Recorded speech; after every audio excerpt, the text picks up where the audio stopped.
جنوبی وزیرستان میں پیدا ہونے والا چلغوزہ دنیا بھر میں مشہور ہے۔ مقامی لوگوں کو چلغوزے کے جنگلات سے سالانہ 14 ارب روپے سے زیادہ کی آمدن ہوتی ہے۔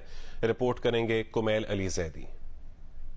ضلع جنوبی وزیرستان اور اس سے ملحقہ فرنٹیئر ریجنز میں 95,647 ہیکٹر پر چلغوزے کے جنگلات ہیں۔ مقامی تاجروں کا کہنا ہے کہ وزیرستان کا چلغوزہ معیار کے اعتبار سے افغانستان کے چلغوزے سے کئی گنا بہتر ہے، جبکہ یہ سماجی اور اقتصادی ترقی میں اہم کردار ادا کرنے کے ساتھ ساتھ ہزاروں گھروں کے لیے روزگار کے موقع بھی پیدا کر رہا ہے۔ اس سے ہمارے علاقے کو بھی فائدہ ہو رہا ہے، لوکل ڈیلرز کو بھی فائدہ ہو رہا ہے، ملک کو بھی بہت بڑا فائدہ ہو رہا ہے۔ وزیرستان کی چلغوزے کی کوالٹی باقی علاقوں سے کافی بہتر ہے، اس پہ ریسرچ بھی ہوا ہے۔ افغانستان سے وزیرستان کا چلغوزہ کافی بہتر ہے۔ چلغوزے کے جنگلات پاکستان کے خشک اور معتدل علاقوں میں پائے جاتے ہیں، جہاں موسم سرد اور کم بارشیں ہوتی ہیں۔